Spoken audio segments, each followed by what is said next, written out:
I'm a little company. I'm not Google. I don't have a gajillion dollars to spend on some big branding strategy. And anyway, it all sounds like a bunch of corporate bullshit manipulation. Like, I just want to sell my product. So I would say, all right, you might not like the concept, but just so you know, small business leader, you have the advantage here. Because one, your audience is within arm's length. Two, you don't have decades of identity that you need to also represent and speak against. You're just talking about what you've just constructed or is a handful of years old.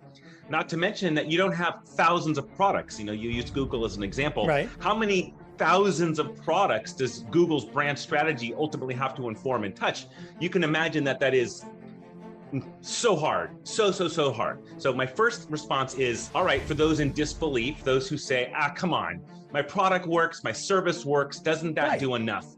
And my answer is, well, the challenge is that you often are not alone in offering that thing. That product or service does not stand alone. And despite you believing that yours is unique or interesting, your audience is not waiting around pathetically in paralysis, waiting for your thing to show up. They're going about their lives. They're using what used to work or using what's fine or jerry-rigging it themselves. And so you need to stop them.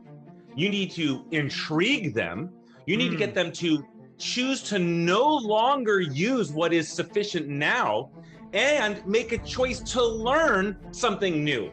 Yeah. Well, that doesn't come easily.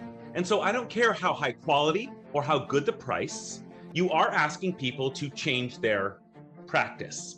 And that requires nurturing, understanding, feeling seen, language that is familiar. And that's why this brand strategy process works so beautifully for a small business is I'm not asking you to do anything that costs millions of dollars to do. I'm asking you to reflect and ask this audience you're targeting, what are they using now?